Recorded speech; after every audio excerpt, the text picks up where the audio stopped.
గండర గండర గండ గర్జిస్తూ ఉన్నది జనసేన జెండా. గండర గండర గండర గండ గర్జిస్తూ ఉన్నది జనసేన జెండా. ప్రేమగా మీరు వచ్చారు. మీరు బయట మళ్ళీపోటీ ఇబ్బంది చూసింది. మీరు ప్రతిసారి మనస్ఫూర్తిగా నాకు ఎవరిని చూసి నాకు ఇలా చేయాలనిపిస్తుంది. ఒకసారి నాకు స్థలం కుదరదు కలవడానికి. సో నాకు కుదిరినప్పుడు ఇలా నేను చేస్తాను. అందుకని మీరు నాకు ఏదైనా చెప్పాలంటే ఒక 5 మంది మాట్లాడరా, ఎవరన్నా ఒక 5 మంది అంటే నాకేలా ఒకళ్ళు స్టూడెంట్ మీరు ఓకే ఓకే నేనే ఇస్తాను, మీరు మాట్లాడదు కానీ. అన్నయ్య, దేవుడి దర్శనం కోసం వస్తే దేవుడే మా దగ్గరకు వచ్చారు. ఇప్పుడు అనుకోని మీటింగ్ ఇది. కూర్చో కూర్చో. నేను యాక్చువల్గా నాకు ఫోటో కూడా వద్దన్నయ్య, మీతో సీరియస్గా ఫ్రాంక్గా చెప్తున్నా, బోల్డ్గా. నేను 3 విషయాలు చెప్పదలుచుకున్నాను అన్నయ్య. స్వాతంత్రం వచ్చి 70 ఏళ్ళు గడుస్తున్న అప్పుడు జరిగిన ఎజిటేషన్స్ మళ్ళీ ఇప్పుడు గుర్తు తెచ్చింది వెస్ట్ గోదావరిలో నివురు గప్పిన నిప్పులా ఉన్న ఒక సమస్య అన్నయ్య. అది ఏంటనేది ఆక్వా ఫుడ్ పార్క్ తుందూరు సమస్య. లేడీస్ని బట్టలు కూడా తీసేసి లారీలో ఎక్కించి పోలీసులు 1 సైడెడ్గా అరెస్ట్ చేశారు. నేను 2 డేస్ అక్కడ ఆల్రెడీ ప్రాజెక్ట్ చేసి దాని మీద ఒక రిపోర్ట్ కూడా సబ్మిట్ చేశాను. ప్లీజ్ అని I know you can only solve that issue. And వాళ్ళు కూడా 100% అక్కడ లేడీస్తో చాలామందితోనే మాట్లాడాను. ఆర్ఎడ్ సత్యవతి గారు, ఇంకా అక్కడ చాలామంది. వాళ్ళు ఏమంటున్నారంటే, actually maybe police person may offend for this. మాకు యాక్చువల్గా పోలీసులు అంటే ఫస్ట్లో భయం ఉండేది, కానీ ఇప్పుడు మా నిత్యకృత్యంలో పోలీసులు మా జీవితంలో పాట అయిపోయారు. మాకు అలాంటి భయం లేదు. అంటే 24/7 ఆ 3 ఊళ్ళల్లో పోలీస్. సార్ నేను ఎంసీఏ చేశాను, సాఫ్ట్వేర్ ఇంజనీర్ సార్. నేను మైంట్రీ విప్రోలో వర్క్ చేసి ఇప్పుడు బ్రేక్ తీసుకున్నాను. అండ్ సెకండ్ థింగ్, ఒక డాక్టర్ నిర్లక్ష్యం, రాంగ్ ఆపరేషన్ కారణంగా 30 years కలిసి బతికిన నా తమ్ముడు చనిపోయాడు అన్నయ్య మొన్న ఫిబ్రవరిలో. సిరింగోమయేలియా అనే ఒక న్యూరో డిజనరేటివ్ డిసీజ్కి రాంగ్ సర్జరీ చేసేసిన కారణంగా తను చనిపోయాడు. 9 years బెడ్ రిడన్ అయ్యి. సో ద సిస్టమ్, నాణ్యమైన విద్య, మెరుగైన వైద్యం అందించలేని సమాజాన్ని జనసేన ద్వారా మీరు చేయడానికి 25 years నేను ఇందులో రాజకీయాల్లోకి ఉండటానికే వచ్చానంటారు కదా అన్నయ్య. ఈ 25 yearsలో అయినా ఈ జనరేషన్స్ నలిగిపోతున్నా సరే అట్లీస్ట్ ఫ్యూచర్ జనరేషన్స్కి ఎప్పుడు ఇలాంటి ప్రాబ్లమ్స్ రిపీట్ కాకూడదు. That is my second thing. 3వది అన్నయ్య, అడ్వకేట్స్ మీటింగ్, డాక్టర్స్ మీటింగ్, ఇవన్నీ సీరియస్లీ చాలా బాగున్నాయి. అండ్ మేము యాక్చువల్గా మీరు ట్విట్టర్లో మీడియా పైన అది ట్వీట్స్ చేసినప్పుడు మేము డిజిటల్ వీర మహిళా వింగ్ నుంచి మేము సపోర్ట్ చేసాం. రుక్మిణి కోట గారు లీడ్ చేశారు. So we were all part of that agitation as well. Social media అనేది ఎంత ఎఫెక్ట్ చేస్తుంది అనేది మనం చాలా చూసాము. థర్డ్ థింగ్ ఏంటంటే అన్నయ్య, ఈ మీటింగ్స్ అన్నిటితో పాటు ఇది నా ఒపీనియన్ యాక్చువల్లీ, ప్రతి నియోజకవర్గంలో కష్టపడి పనిచేసే కార్యకర్తలు చాలామంది ఉన్నారని. At least you have to pick 5-6 అలా కష్టపడి పనిచేసే వాళ్ళతో డైరెక్ట్గా మధ్యలో ఎవరు బ్రిడ్జ్ లేకుండా they should directly report to you. వాళ్ళతో కూడా ఒక మీటింగ్ పెట్టండి అన్నయ్య. ప్రతి నియోజకవర్గం నుంచి ఒక 5-6 కామన్ వర్క్ చేసేవాళ్ళు. ఎలా 5-6ని ఐడెంటిఫై చేయడం ఎట్లా సార్? 5-6 మందిని ఐడెంటిఫై చేయడం ఎట్లా సార్? తిరుగుతున్న వాళ్ళు చాలామంది ఉంటారు సార్. అంటే వర్క్ చేస్తున్న వాళ్ళు ఇప్పుడు అట్లీస్ట్ 1-2 డేస్లో అది అసెస్ చేయలేకపోయినా 4 years అయింది మన పార్టీ పెట్టి. So already by now we should have a clear picture who is working for real and who is faking at least. So that's my opinion actually. అంటే వాళ్ళు మీతో డైరెక్ట్గా రిపోర్ట్ అయ్యి మధ్యలో బ్రిడ్జెస్ ఏం లేకుండా అక్కడ క్షేత్రస్థాయిలో ఏం జరుగుతుంది అనేది they should better report to you అనేది నా చిన్న ఒపీనియన్ సార్. ఈ 3 నాకు. అంటే ఒక పార్టీ బిల్డ్ చేయడానికి ఒకసారి ఇది అడ్వాంటేజ్ను నాకు డైరెక్ట్ కలవటం యాక్సెస్ ఇదే, కానీ అట్ ద సేమ్ టైం అది అందరినీ కలవటం కూడా సాధ్యపడుతుంది ఫిజికల్గా. అదొక సమస్య ఉంది. బట్ ఇది నాకు వేరే ఆలోచన విధానం ఉంది. కమ్యూనికేట్ చేయడానికి నేను ఏం చేస్తున్నానంటే, ప్రతి కాన్స్టిట్యూయెన్సీలో బూత్ లెవెల్లో ఒక 2000 మనకి యాక్టివ్గా చేసే వాళ్ళని నేను ఐడెంటిఫై చేశాను. ఇప్పుడు ఫర్ ఎగ్జాంపుల్ ఇచ్చాపురంలో ఐడెంటిఫై చేశాను. వాళ్ళతో నేను రెగ్యులర్గా ఒక వీడియో మెసేజ్, ఒక కమ్యూనికేషన్ తోటి చేస్తున్నాను. అది మీకు ఒక ఐ థింక్ 1 month పడద్దు అనుకుంటా ఆ ప్రాసెస్ అని చేస్తున్నాను. అంటే అది తెలియక వీళ్ళకి ఏమవుతుందంటే యాక్చువల్లీ వర్క్ చేసే వాళ్ళకి డిస్కరేజింగ్ ఎన్వైరన్మెంట్ అయిపోతుంది. ఉంటుంది. కాదు ఇప్పుడు అది కొంత సినిమా ఇమేజ్ ఉండటం వల్ల కూడా కొంత ఇబ్బంది అవుతుంది. ఇది స్లోగా చేయాల్సింది, అది ఓపికగా ఉండాలి అంతే. నేను చేస్తున్నాను కదా. ఇప్పుడు నేను చాలా రోజుల నుంచి అనుకుంటా ఉన్నాను ఇలా కలవాలి అని.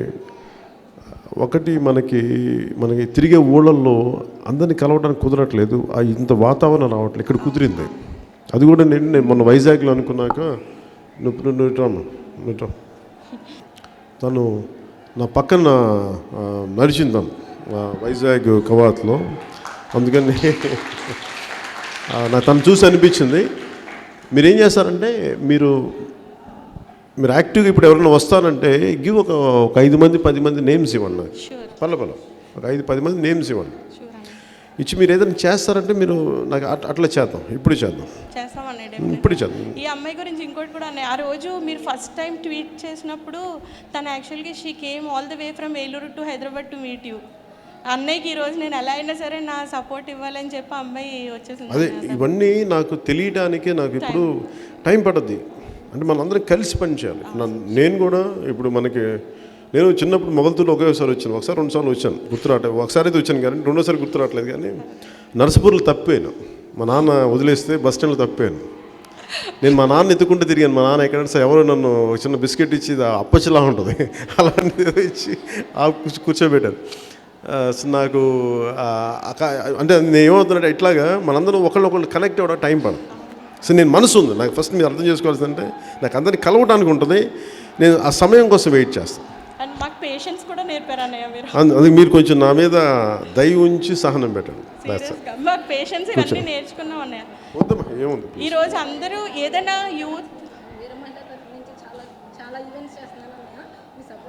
మీరు ఎంతమంది నాకు చెప్పండి. ఇప్పుడు నేను మళ్ళీ కలిసి మీరు ఎవరు మీద ఏలూరు నుంచి వచ్చారా?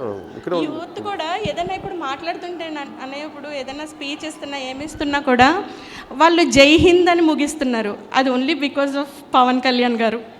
జై హింద్ అనే దాన్ని పేట్రియాటిజంని సీరియస్గా మా అందరిలో ఇన్కార్పొరేట్ చేశారు. ఇంకా సార్ ఇది యాక్చువల్గా బయట ఒక జన సైనికుడు మీకు ఇమ్మని నా ద్వారా పంపించాడని ఆయన మిమ్మల్ని కలవలేకపోతున్నాడంట. ఏవో ప్రాబ్లమ్స్ రాశారంట. సో అవి మీకు మాత్రం కంపల్సరీ మీకు టైం ఉన్నప్పుడు చదవమని నాకు ఇచ్చారు. ఇప్పుడు నేను వస్తుంది. పిలిపిస్తాను. మీరు మాట్లాడమ్మా. మా ఆయన గారు తెలుగుదేశం కార్యకర్తగా ఉండేవారండి.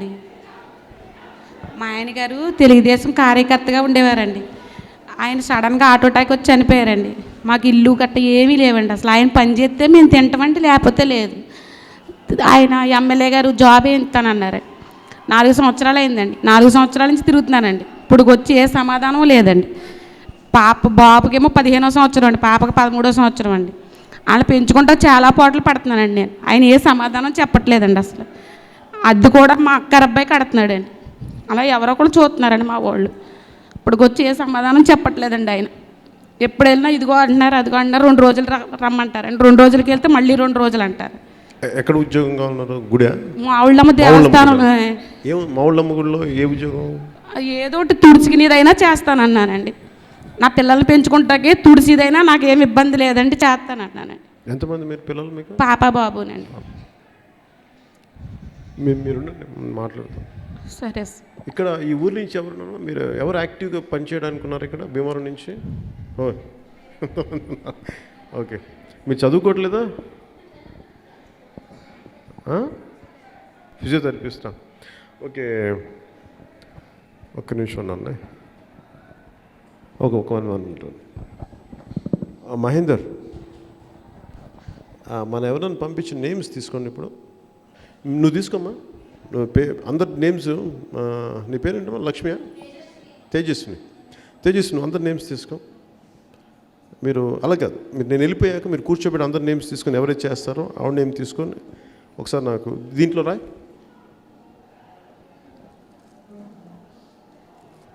నేను అమలాపురం నుంచి వచ్చాను సార్. ఇంటర్ కంప్లీటెడ్ అయింది. నేను బైపీసీ తీసుకున్నాను.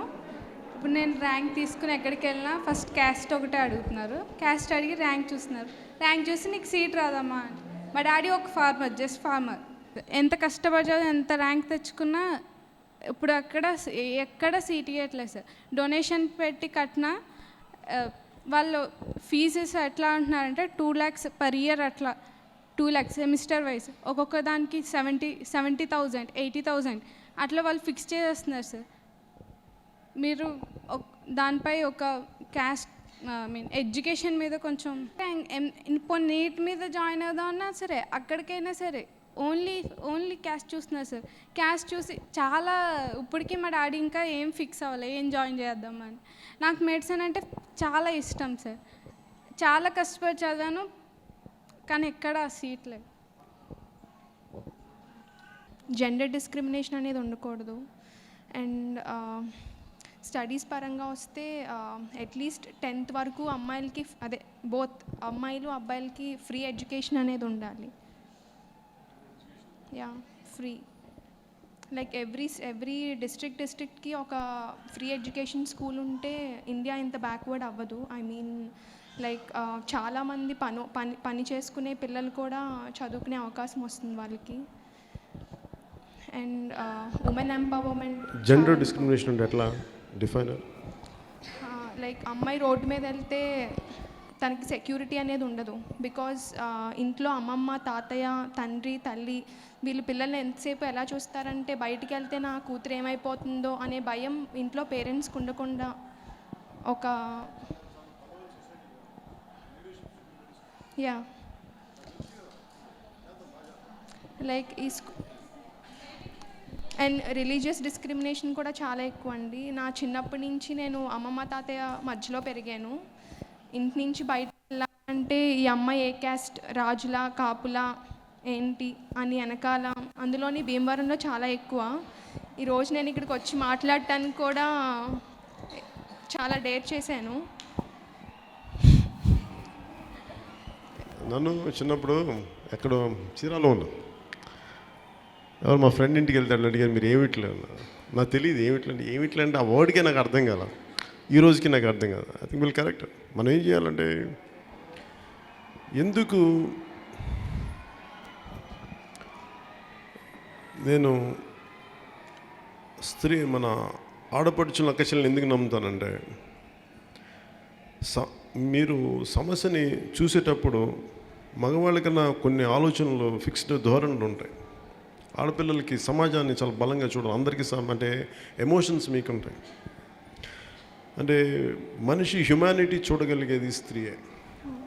అందుకని వీర మహిళను ఎందుకు పెట్టానంటే మీకు ఆ శక్తి మీకు ఉంటుంది, స్త్రీ శక్తి స్వరూపం. అందుకని జెండర్ బయాస్ మీరు ధైర్యం కోసం పెట్టాను ఆ పదం. అందుకని నేను అలాంటి వాడిని, నక్క చెల్లెలతో పెరిగాను, మా వదిలతో పెరిగాను, పిన్నులతో పెరిగాను. సో నాకు తెలుసు ఆ కష్టం ఎలా ఉంటుందో. అలాగే మనం బయటికి పంపించాలంటే నాకు ఉంటాయి తెలుసు, చాలా రిజర్వేషన్స్ ఉంటాయి. ఒకసారి కాస్ట్ అంటారు, మనకి అన్నిటికంటే కూడా భద్రత లేని సమాజం అయిపోయింది, జెండర్ బయాస్డ్ ఇవన్నీ. చిన్నప్పటి నుంచి బేసిక్గా నాకు వెనకాల సపోర్ట్ లేదు సార్, ఫాదర్ లేరు. లైక్ మా అక్క వాళ్ళ హస్బెండ్ మీకు చాలా పెద్ద ఫ్యాన్. లైక్ నాకు ఎప్పుడు మీ మీద పవన్ కళ్యాణ్ అంటే అసలు ఏంటో నాకు తెలీదు. రీసెంట్గా మా అక్కకి మ్యారేజ్ అయిన ఈ 1 yearలో మీ గురించి నేను చాలా స్టడీ చేశాను. Thank you. లైక్ మా బావ యుఎస్లో ఎంఎస్ అయిపోయి జాబ్ చేస్తున్నారు. ఆయన పవనిజం అనే వర్డ్ ఆయనే ఫస్ట్ స్టార్ట్ చేశారు యుఎస్లో. లైక్ ప్రతి మూవీకి అక్కడ ప్రమోషన్స్ చేయడం, కాటం రాయుడు ఒక బిట్ని చాలాసార్లు రిహార్సల్ చేశారు పంచ్ కట్టుకుని. ఏంటి మా బావ చదువుకుని ఇంత అలా చేస్తున్నారు, అసలు ఏమైంది మా బావకి అని నేను చాలా రీసెర్చ్ చేశాను మీ మీద. లైక్ నాకు మీ బ్యాక్గ్రౌండ్లో కానీ చిన్నప్పటి నుంచి నాకు ఏం తెలీదు, బట్ డెఫినెట్లీ ఒక అమ్మాయికి మీరు చాలా సపోర్టివ్గా ఉంటారు అనే నమ్మకం నాకు చాలా బాగా కలిగింది. Thank you. అంటే నేను సినిమాలను కూడా ఎలా చూసామని అంటే, నేను చిన్నప్పుడు ఏదో ఒక సినిమాకి వెళ్ళాను, మా అమ్మ మా అక్కలతో పాటు వెళ్తే ఆ సినిమాలో ఏది కొంచెం సీన్ ఏదో ఇబ్బంది అనిపించింది హీరోయిన్ చూస్తే.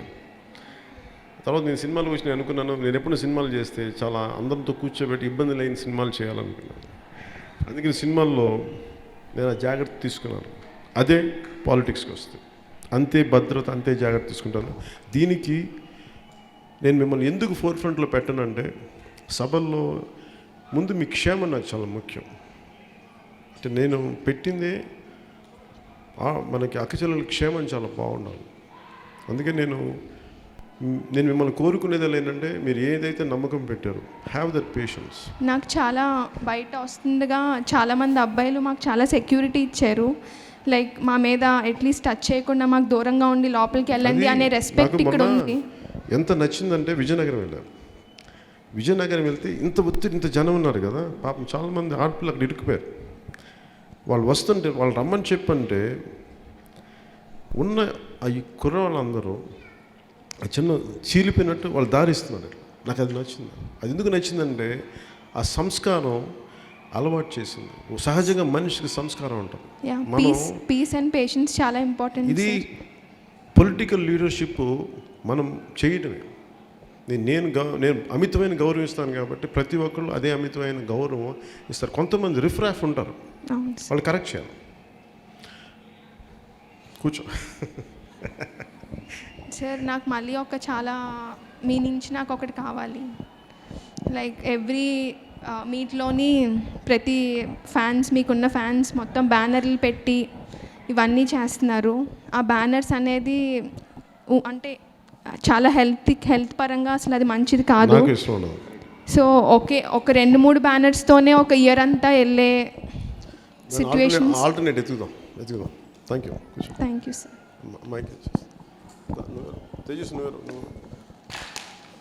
అన్ని ఫోన్లు ఉన్నాయండి. పదవన్నా మీరు మాట్లాడతారమ్మా? మీరు మాట్లాడతారా? సార్ మాది వీరవాసరం సార్. నేను డిఎస్సికి ప్రిపేర్ అవుతున్నానండి ప్రజెంట్. డిఎస్సికి ప్రిపేర్ అవుతున్నాను సార్ నేను ప్రజెంట్ డిఎస్సికి సార్. ఒక మేజర్ ప్రాబ్లం ఏంటంటే నేను టీచింగ్ ప్రాక్టీస్కి వెళ్ళినప్పుడు డైరెక్ట్గా చూసి చెప్పే విషయం సార్ ఇది. ఏ పిల్లవాడిని ఒక ఐఏఎస్ అవ్వాలన్నా సరే మూలం టీచరే కదా సార్ కంపల్సరీగా. ఏంటంటే గవర్నమెంట్ ఎంప్లాయీస్ టీచర్స్ రావడం, పడుకోవడం టేబుల్ మీద, వాళ్ళకి ఆలు నేర్పించేయడం, పంపించేయడం, అది ఒకటి మేజర్ ప్రాబ్లం సార్. చాలా స్కూల్స్లో, మా వీరవాసరం స్కూల్స్లో కూడా ఇదే నేను కంప్లైంట్ చేస్తే, ఎంఈఓ గారి దగ్గరికి వెళ్ళి కంప్లైంట్ చేస్తే ఆయన చెప్పిన విషయం ఏంటంటే నేను చూసుకుంటానమ్మా, మీరు వెళ్ళిపోండి, నేను చూసుకుంటాను. అదే చాలా ఒక 10-20 స్కూల్స్ కూడా సర్వే చేసి భీమవరంలో కూడా సార్ చెప్తే అసలు ఇవాళకి కూడా ఒక్కళ్ళు కూడా పట్టించుకోలేస్తారు సార్. ఇవాళకి కూడా డిఎస్సిలో కూడా 90 మార్క్స్ వచ్చిన అమ్మాయి ఎక్కువ చెప్తుందా సార్ పిల్లలకి, 120 మార్క్స్ వచ్చిన అమ్మాయికి ఎక్కువ చెప్తుంది సార్. నాకు లాస్ట్ ఇయర్ 120 వచ్చినాయి సార్, నాకు పోస్ట్ రాలేదు. 90 మార్క్స్ వచ్చిన ఒక అమ్మాయికి పోస్ట్ వచ్చింది. అసలు ఇది ఎక్కడ అన్యాయం సార్ అసలు క్యాస్ట్ల పరంగా?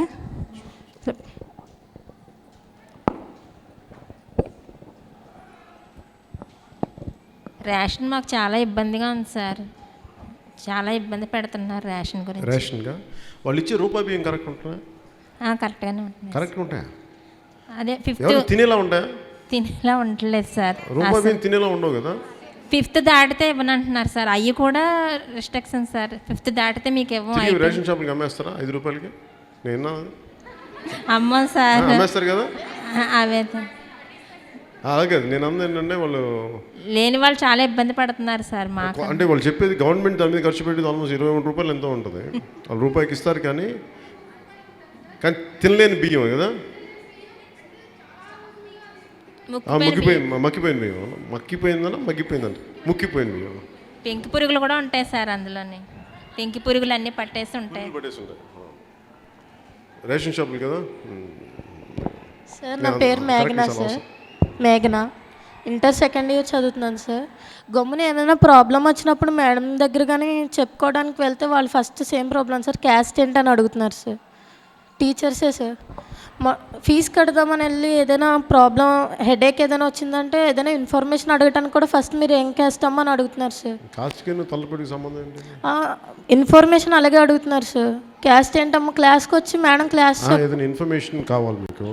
ఇన్ఫర్మేషన్కి వస్తే క్యాస్ట్ అడుగుతారా? ఏదైనా ఇన్ఫర్మేషన్ మేడం అడిగితే చెప్పడానికి వెళ్తే ముందు క్యాస్ట్ అడుగుతున్నారు సార్. అండ్ క్లాస్కి టీచర్ వచ్చినప్పుడు కూడా క్లాస్ చెప్పకుండా మాతో మాట్లాడుతూ మీది ఏం క్యాస్ట్, మీరు ఎక్కడ ఉంటారు, అలాంటి ఇన్ఫర్మేషన్ అంతా అడుగుతున్నారు సార్. అండ్ సెకండ్ థింగ్ వచ్చేసి రోడ్స్ సార్. మన సంక్రాంతికి వేసారు సార్, అది ఇంకా ఇంకంప్లీట్గా అలాగే ఉంచేసారు సార్ రోడ్స్ భీమవరంలోనే సార్.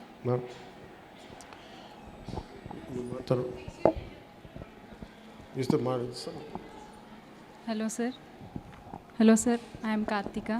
నేను అమలాపురం నుంచి వచ్చాను సార్. నాకు ఎడ్యుకేషన్ పరంగా కొంచెం ప్రాబ్లం ఉంది సార్. డిఎస్సి కోచింగ్ తీసుకుంటున్నాను సార్. ఇలాగే ఆ అమ్మాయి చెప్పినట్టే ఏంటంటే మేము ప్రైవేట్ స్కూల్స్లో టీచర్స్గా చేసేవాళ్ళం సార్. డిఎస్సి ఉంది, మీకు డిఎస్సి పడుతుంది, నోటిఫికేషన్ ఇంకేముంది, ఫిబ్రవరిలో మీకు టెట్ ఎగ్జామ్ ఉంటుంది, అయిన వెంటనే మళ్ళీ మేలో మీకు డిఎస్సి ఎగ్జామ్ రాస్తారు, గవర్నమెంట్ జాబ్ అని చెప్పి మాకు పేపర్లో ఇలా వేసేసరికి ప్రైవేట్ జాబ్ మానేసుకుని మేము మా దగ్గర ఉన్నా లేకపోయినా కోచింగ్ అని ఏదో అప్పు చేసో ఏదో చేసి కోచింగ్కి వెళ్ళిపోయాం సార్.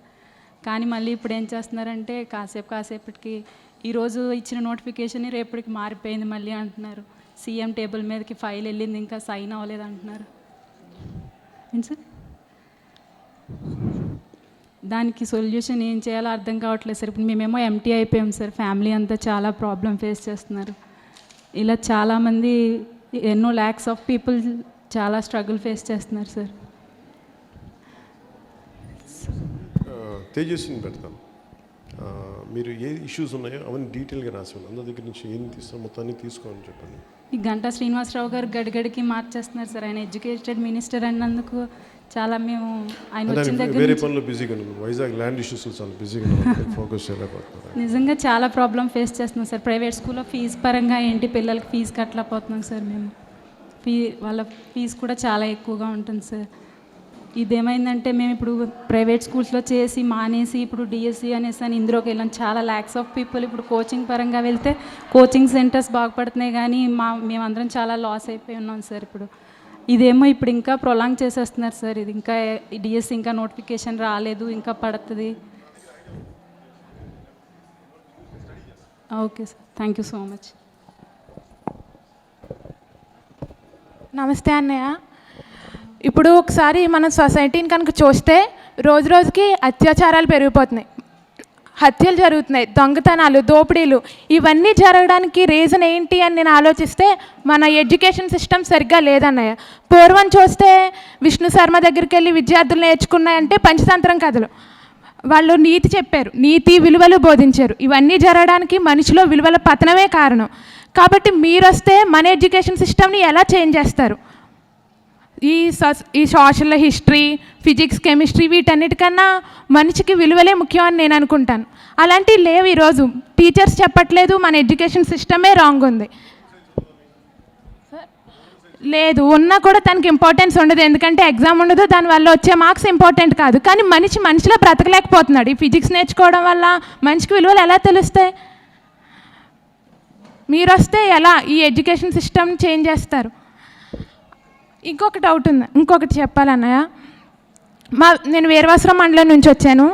మీరు పార్టీ పెట్టక ముందు నుంచి మీ బర్త్డే కానీ ఏదొచ్చినా పవన్ కళ్యాణ్ అభిమానులుగా వాళ్ళు సేవ చేస్తున్నారు. పార్టీ పెట్టిన తర్వాత జనసేన అంటే ఎవరు రాలేదు. అందుకని వాళ్ళు ఏం చేశారంటే నవయువ జనసేన అని ఒక సంస్థ స్థాపించారు, నవయువ జనసేన.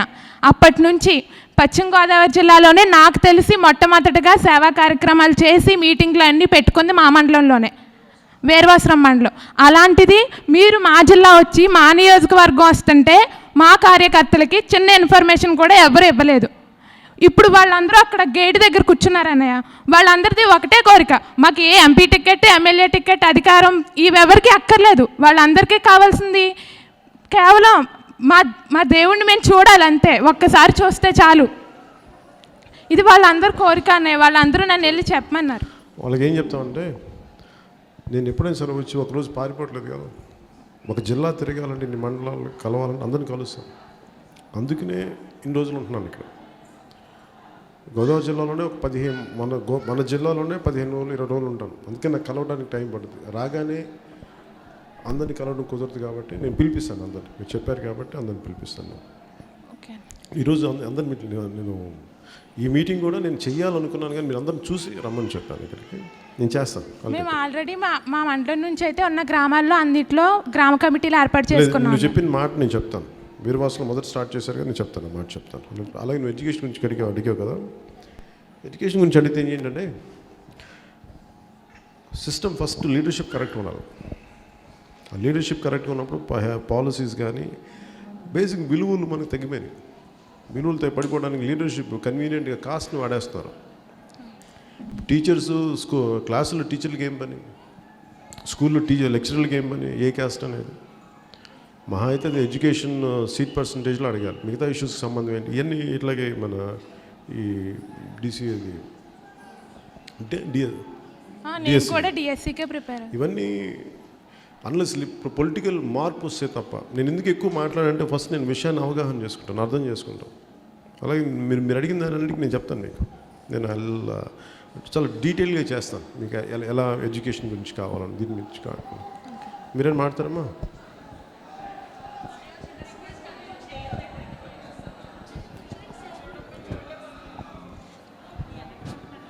థ్యాంక్స్ యూ అండి. మిమ్మల్ని ఇలా కలుతామని అనుకోలేదండి అసలునే. అంటే చూడటానికి చూడగలదు మళ్ళీ ఏమనుకున్నామండి. ఇలా చూసినందుకు మిమ్మల్ని చాలా ఆనందంగా ఉందండి. నేనైతే మటుకి చాలా ఇబ్బందుల్లో ఉన్న మనిషినండి. ఎందుకంటే అండి మ్యారేజ్ అయిందండి, మా ఆయనగారితో ఏదో గొడవ వచ్చిందండి. 2 బాబులండి నాకండి. 2 బాబులు అయితే అండి ఏం చేస్తాను మరి, నాలో అయితే ఏం లోపం లేదండి. అంతమంది కొడుతూ ఉండేవారండి. భోజనం గట్ట ఏం పెట్టేవారు కదండి. కట్టబడి పిల్లల్ని అక్కడే పెంచుకున్నాండి, ఏలువెన్నిలోనండి. మాది అత్తగారు ఏలువెన్నండి. చాలా బాధపడ్డానండి. 2-3 సార్లు చంపేయడానికి కూడా ట్రై చేశాను నన్ను మా ఆయనగారండి. క్యాస్ట్కి అయితే మేము కాపులమేనండి. ఇంకా అక్కడ కొమ్మూరు అందరూ ఉండండి, ఎందుకమ్మ ఇక్కడ కట్టబడే కదా బతుకుతున్నావు, ఇలా చంపేదట పిల్లలకి నువ్వు అనలేకుండా అయిపోతావు, మళ్ళీ ఎందుకు వచ్చి మీ అమ్మగారింటికి వెళ్ళిపో, అదేది అక్కడే బతుకంటే అండి ఇక్కడికి వచ్చి 4 సంవత్సరాలు అవుతుందండి.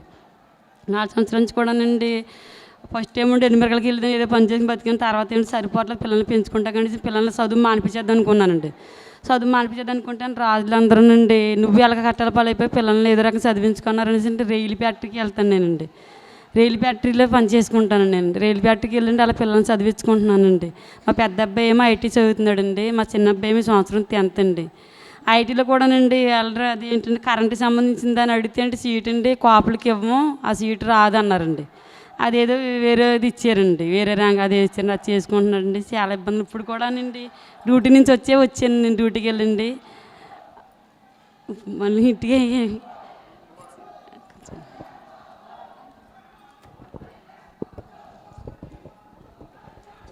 Good evening sir. చాలామందికి సొంతంగా ఇల్లులు అనేవి ఎవరికీ లేవు సార్. చాలామంది ఇంద్రమ్మ ఇల్లులు, చంద్రబాబు ఇల్లులు అని పెట్టారు సార్.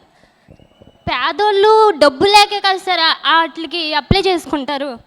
దానికి కూడా డబ్బులు కట్టి ఇల్లు ఇస్తాము, ఇప్పుడేమో మీరు కడితేనే, నేను రాజకీయంలోకి వస్తేనే మీకు ఇల్లులు ఇస్తాను, నేను మీరు ఓట్లు వేయండి అని వేరేగా వాళ్ళకి బ్లాక్మెయిల్. డబ్బులు లేకే కదా సార్ మాకంటూ మేము మిడిల్ క్లాస్ ఫ్యామిలీ సార్. మేము డబ్బులు కట్టుకోలేకే మేము ఆ ఇల్లు ఇంత స్థలం, ఇన్ని గజాల స్థలం, ఇది సింగిల్ రూమ్స్, తర్వాత బెడ్రూమ్స్ వాళ్ళకి ఇంత, వాటిలో కూడా పార్షియాలిటీ ఏంటి సార్, పేదోళ్ళకే కదా సార్ ఇచ్చేది. అలాగే మాది మిడిల్ క్లాస్ ఫ్యామిలీ, మాకేమీ ఇల్లు ఏం లేదు సార్, మేము అద్దెలకే ఉంటున్నాము. నేను స్టడీ కూడా మధ్యలో మానేసాను సార్, మా డాడీ కట్టుకోలేక డిప్లొమా వరకే చదివాను నేను. ఇల్లు లేక మేము ఇంకా అలాగే, మా అన్నయ్య ఉన్నాడు కానీ వాడికి స్వార్థానికి వాడు వెళ్ళిపోయాడు సార్. మా లాంటి వాళ్ళు చాలామంది ఉన్నారు సార్. అలాంటి వాళ్ళకి మీరు ఏదైనా హెల్ప్ చేయాలి sir. And one thing, gas sir. చాలామంది గ్యాసు రేట్ ఎప్పుడు పెరుగుతున్నది అనేది కూడా తెలుసు సార్. మా లాంటి మిడిల్ క్లాస్ వాళ్ళ దగ్గర ఒక రోజు డబ్బులు ఉండొచ్చు, ఉండకపోవచ్చు సార్. సడన్గా గ్యాస్ వాడు వచ్చేసి మీకు 800 అమ్మ, 700 అమ్మ పెరిగిపోయింది, మీకు తెలియదా అంటే మా లాంటి సామాన్యులకి ఏం తెలుస్తుంది సార్ పెరిగిందని. మా దగ్గర డబ్బులు ఉండొచ్చు, ఉండకపోవచ్చు. మేము ముందు నెలలో ఎంచుకున్న రేట్ ఏమో అనుకుని మేము అనుకుంటాం సార్, కానీ అది అలా ఉండదు సార్. గ్యాసు 1 month 15, మేమైతే 2 months చేసుకుంటాం సార్. వస్తుంది సార్. 2 months అంటే 60 days అలా. అంటే ఎవరు జాగ్రత్తగా వాడుకునే వాళ్ళకి ఉంటుంది కదా సార్. అవును సార్. అది మళ్ళీ అసలు రేటు కొంచెం, మిగతా డబ్బులు బ్యాంకుల్లో పడుతున్నాయి అని అన్నారు సార్. బ్యాంకుల్లో అంటే అసలు రేటు వేరు సార్, ఏం రావు సార్, అదేం లేదు సార్. ఒక్కొక్కరికి పడుతున్నాయి సార్, ఒక్కొక్కరికి డబ్బులు పడవు సార్. అది అడిగితే పడిపోయినాయి అమ్మా అని గ్యాస్ ఆఫీస్ వాళ్ళు చెప్తున్నారు సార్. వాళ్ళేమో బ్యాంక్ వాళ్ళని అడగండి అంటున్నారు సార్. బ్యాంక్ వాళ్ళని అడిగితే వాళ్ళు వేయకపోతే మేమేం చేస్తాం సార్ అంటే, సామాన్యులు ఆ డబ్బుల కోసమే కదా సార్ కష్టపడేది. అదేదో ఇంతకు ముందు అసలు రేటే ఉంది సార్. ఈ బ్యాంక్ అకౌంట్స్ ఇవేమీ లేవు సార్. ఇప్పుడేమో కొంత తెలిసిన వాళ్ళు ఎలా తిరుగుతారు సార్, కొంతమంది తెలియని వాళ్ళు, మాలాంటి చదువుకున్న వాళ్ళు ఇంట్లో వాళ్ళు ఒకళ్ళున్నా తిరుగుతాం సార్. అలా లేని వాళ్ళు, ముసలి వాళ్ళు అలాగ లేని వాళ్ళు తిరగలేరు కదా సార్. వాళ్ళేమో అక్కడ తిరగండి ఇక్కడ తిరగండి అంటున్నారు sir. At the same time మళ్ళీ రేషన్లో సార్, రేషన్లో ఒక్కోసారి ఈకేవైసీ పడుతుంది, తంబ పడట్లేదు, ఈకేవైసీ లేదు, మీరు మళ్ళీ రండి అంటే అందరూ ఆ రేషన్లో కొంతమంది తినేవాళ్ళు ఉంటారు సార్ ఆ బియ్యానికే. అట్లు కూడా 10 సార్లు తిప్పించుకుంటే ఎలా తిరుగుతారు సార్? సార్ ప్రతి ఇంట్లోని ఇలాంటి చిన్న చిన్న ప్రాబ్లమ్స్, అందరి ఇంట్లోని, వాళ్ళ ఇల్లని కాదు ప్రతి ఇంట్లోని ఇలాంటి ప్రాబ్లమ్స్ ఉన్నాయి. ఇవి ఇంటింటికే వెళ్ళి క్లియర్ చేయాలంటే ఈ పాలిటిక్స్ మారాలి. I came from A political family. మా తాతయ్య అందరూ చాలా పాలిటిక్స్లో ఎప్పటి నుంచో ఉన్నారు, ఒక లాస్ట్ 30 years నుంచి. ఇప్పుడు ఏ పొలిటికల్స్ అయితే మేము చూస్తున్నామో అది ఏ కొసానా కూడా అది కరెక్ట్ కాదు.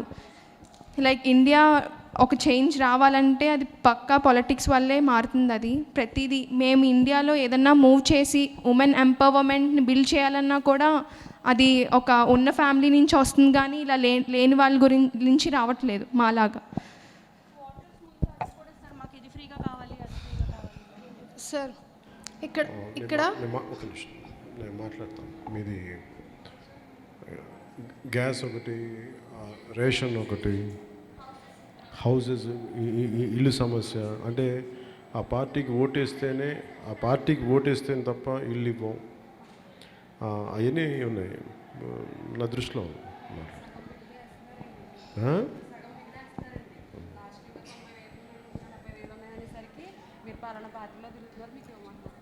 ఇవన్నీ మాట్లాడతాం. మీరేం చేస్తారు అన్నీ రాయి. మీరేం చేస్తారంటే మీరు కూర్చోబెట్టి మొత్తం అన్నీ ఏం చెప్పారు అన్నీ ఒక డీటెయిల్గా రాసి నాకు ఇవ్వండి. మీరు